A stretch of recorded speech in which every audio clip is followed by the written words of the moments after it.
आज उससे आगे बढ़ते हैं हम।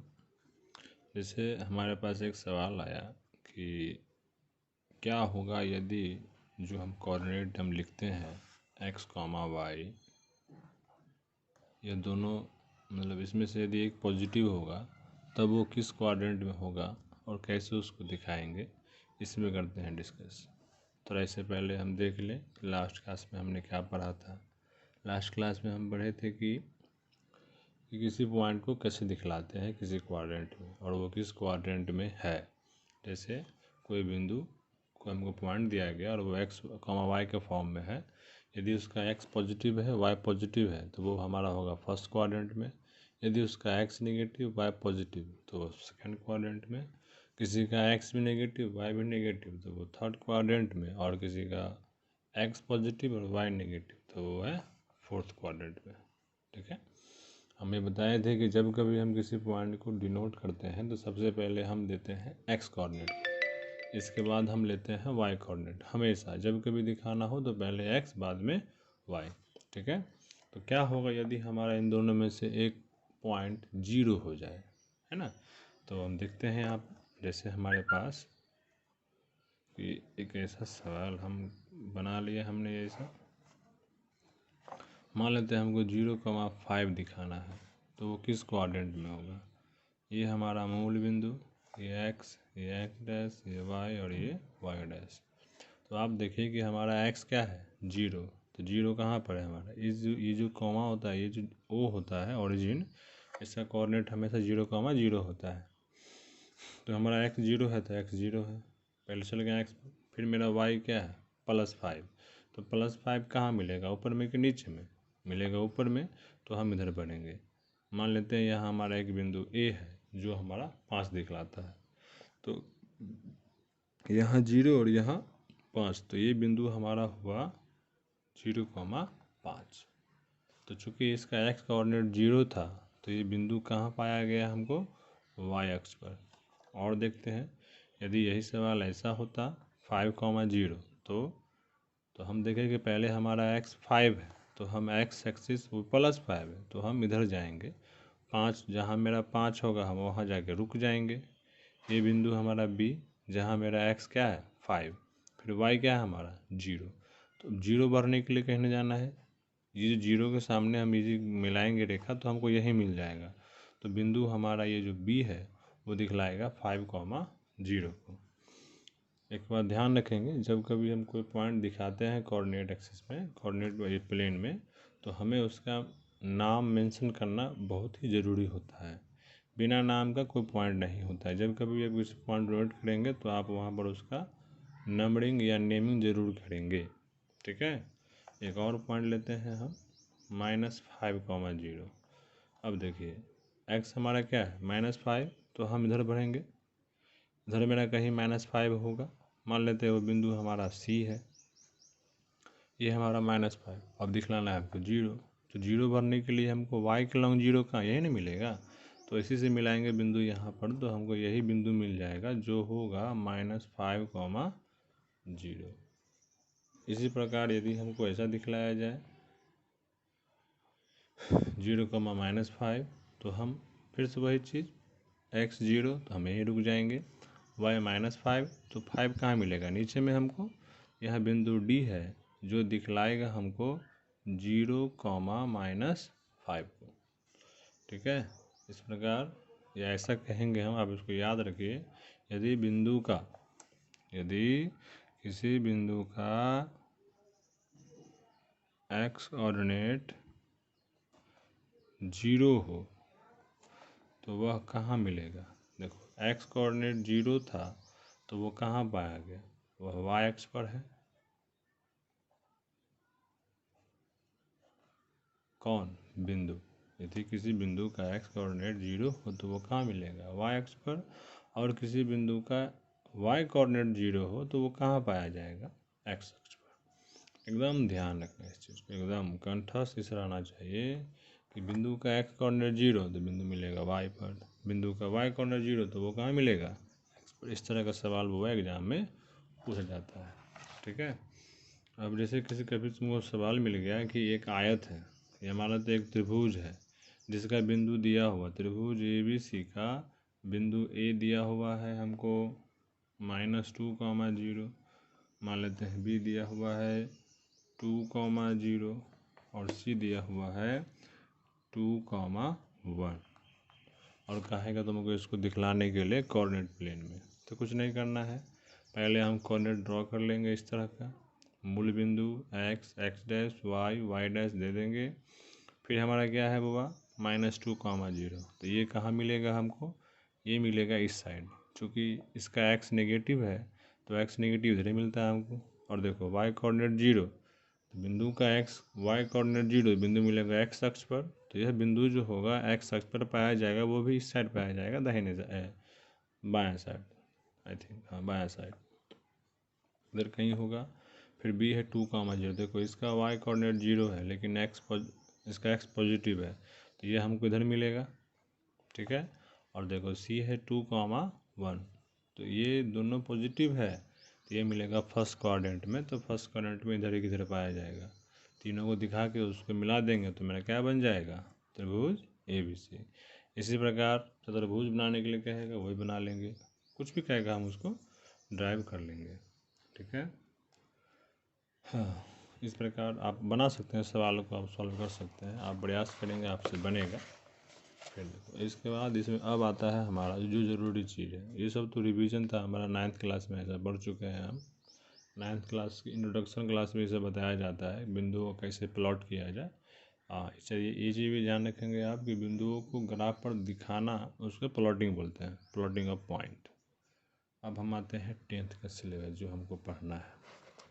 तो पहला चीज़ है जो हमें इस सेक्शन में जानना है वो है दूरी सूत्र, मोस्ट इम्पॉर्टेंट, ठीक है। ये हमारा बेसिक चीज़ है। क्या होता है दूरी सूत्र, क्या कहता है, कैसे इसका यूज करेंगे। जैसे मान लेते हैं एक बिंदु A है और एक बिंदु B है। इस बिंदु कोऑर्डिनेट दिया हुआ है x1, y1 और बिंदु B है, इससे कोऑर्डिनेट दिया हुआ है x2, y2। ग्राफ में ही हमारे प्लेन में इस तरह का ग्राफ में हमारा एक बिंदु दिया हुआ है और ये दो बिंदु हम कहीं से, हमको A और B के बीच का डिस्टेंस चाहिए। तो ये जो A से B की दूरी हो गई उसको हम लिख दिए AB। और हमको यदि बिंदु इन दोनों के बीच का दूरी ज्ञात करना है तो क्या करेंगे, हम एकदम ध्यान सुनेंगे कि हम दोनों बिंदुओं के x कोऑर्डिनेट का डिफरेंस निकालेंगे। डिफरेंस मतलब क्या, x1 माइनस x2, इसका हम स्क्वायर कर देंगे, प्लस इन दोनों बिंदुओं के y कोऑर्डिनेट का डिफरेंस और फिर इसको भी स्क्वायर करके जोड़ दिए। इसको ऐसे लिखें फिर से हम कि दो बिंदु जिसका कोऑर्डिनेट हमें पता हो और उसके बीच का दूरी ज्ञात करना हो तो कुछ नहीं करना है, x नियामक का अंतर निकालिए उसका स्क्वायर प्लस y नियामक के अंतर का स्क्वायर और उसको हम जोड़ के अंडर रूट चढ़ा देंगे, वही हमारा क्या हो जाएगा, दूरी। इसको सॉल्व कर लीजिएगा आप तो आपको आंसर मिल जाएगा, ठीक है। कभी कभी क्या होता है इसमें केस होता है, इसमें केस बनता है। पहला केस हम देखते हैं कि यदि जैसे अभी ये बिंदु A एक नॉर्मल बिंदु है और B जिसका दोनों के दोनों कोऑर्डिनेट हमको अलग अलग है, उसमें से कोई जीरो नहीं है। जैसे मान लेते हैं कि यदि हमारा एक बिंदु मूल बिंदु हो, यदि एक बिंदु मूल बिंदु हो तब दूरी कैसे निकालेंगे, या इसको ऐसे लिख सकते हैं हम कि किसी बिंदु का मूल बिंदु से दूरी ज्ञात करना है, ये याम है। इन दोनों चीज़ का मतलब एक ही है कि दूरी ज्ञात करना है वही मूल बिंदु से। तो आप देखिए कि जब मूल बिंदु होगा तो हम कैसे लिखेंगे, हमारा एक A है और दूसरा B है। यदि मान लेते हैं A हमारा मूल बिंदु है तो उसका कोऑर्डिनेट क्या हो गया, 0, 0 और दूसरा एक बिंदु है जिसका कोऑर्डिनेट हमको पता है। अब दिख रहा है ना आपको, x1, y1 ले लो, y2 की ले लो। तो हमको ए बी का बीच का दूरी ज्ञात करना है, जहाँ ए हमारा मूल बिंदु है। तो कुछ नहीं कीजिए, ए बी बराबर लिख लीजिए अंडर रूट, हम कहे थे x1, यहाँ बताइए x1 हमारा 0 हो जाएगा, 0 माइनस, हम कहते कि कुछ भी नहीं करना है, आपका जो दो बिंदु दिया रहेगा उसके कोऑर्डिनेट का अंतर का स्क्वायर निकालना है। अब इन दोनों बिंदुओं को y कोऑर्डिनेट का अंतर निकालिए, अंतर मीन्स घटाओ। अब कोई कहेगा सर हमारा मानेगा थी कि x2 माइनस x1 लिखने का, तो लिखिए बाबा कोई दिक्कत नहीं है, घटाओ का स्क्वायर है, यदि हम 4 में 2 घटाएं या 2 में 4 घटाएं, मान तो अलग अलग आएगा, लेकिन उसका स्क्वायर करेंगे तो वही आएगा, जो इधर से आएगा उधर से आएगा। तो इसलिए यहाँ पर कभी आपको दिक्कत नहीं होगा, जब मन करे इसमें से इसमें घटा दीजिए, कोई दिक्कत नहीं।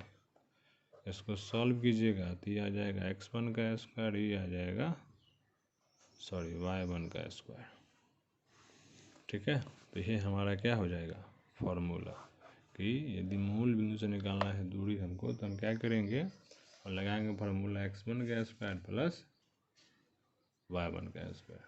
ठीक है, चलो केस 1 है। दूसरा केस क्या होगा कि इन दोनों का जो x कोऑर्डिनेट दोनों बराबर हो जाए। केस 2 क्या हो जाएगा कि x1 और x2 दोनों बराबर हो जाए। केस 3 क्या हो जाएगा, y1 और y2 बराबर हो जाए। तो उस तरह की चीज़ों को आप सॉल्व कर सकते हैं कि जैसे दोनों बराबर हो जाएगा, दोनों घटाएंगे तो 0 भी आएगा। जैसे x1 5 है तो ये हो 5, तो 5 में घटाएंगे 5 तो 0, 0 का स्क्वायर 0, तो ये हमारा ख़त्म हो जाएगा, बचेगा ये वाला। फिर इसी तरह दोनों y1 y2 बराबर हो जाएगा, तो y में से घटाओ y तो 0, तो 0 का स्क्वायर 0 है, ख़त्म कहानी, इसका बचेगा ये वाला। तो ये सब सवाल आसान हो जाता है यदि आप जब उसको बनाएंगे उस समय। ठीक है, आगे बढ़ते हैं हम आगे।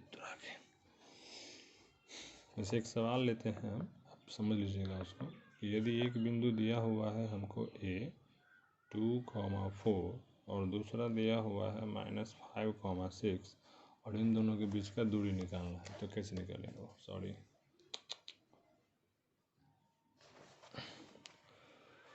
तो आप क्या करेंगे, पहले आप a, यहाँ पर ट्रिपल साइन का मतलब हम मान लेते हैं, माना कि a का निर्देशांक है और इसके बराबर आप x1 बराबर 2 मानिए और y1 बराबर 4 मानिए।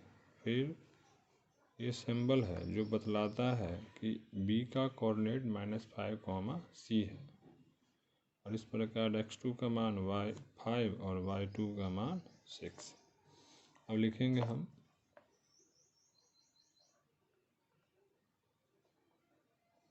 दूर सूत्र से ए बी बराबर, फार्मूला होता है x1 माइनस x2 का whole square plus y1 minus y2 का होल स्क्वायर। अब बताइए बुआ x1 का मान क्या है यहाँ पर 2, तो 2 माइनस x2 का मान -5। ध्यान रखेंगे जब कभी माइनस के बाद कोई माइनस वाला नंबर आता है तो उसको हम रखते हैं ब्रैकेट में, ताकि हमारा मान चेंज नहीं हो, नहीं तो हम गलती कर बैठेंगे। y1 का मान 4, y2 का मान 6। अब आई थिंक आपको ये सब सॉल्व करने आता होगा। यहाँ माइनस माइनस प्लस, तो 5 2 7, 7 का स्क्वायर 49 और घटाएंगे तो बचेगा -2 का स्क्वायर 4, तो 9 4 13 53। अब देखिए हुआ ये कोऑर्डिनेट ज्योमेट्री में हम कभी जो दूरी नापते हैं वो हमेशा इकाई में होता है। जब नहीं कुछ दिया रहे तो वहाँ इकाई लिखते हैं, बहुत ज़रूरी है, यूनिट पर ध्यान देना बहुत ज़रूरी है। यदि यूनिट में नहीं देते हैं ध्यान तो आपका सवाल सही होने के बावजूद भी नंबर काट लिया जाएगा। ठीक है, आई होप सब समझ रहे होंगे। अगले क्लास में हम इसका और एप्लीकेशन में पढ़ेंगे और हम पढ़ेंगे कंडीशंस कि कब संग्रह होगा, कब असंग्रह होगा, संग्रह क्या होता है। ठीक है, और ये सबको लिखते रहिए। That's all for today.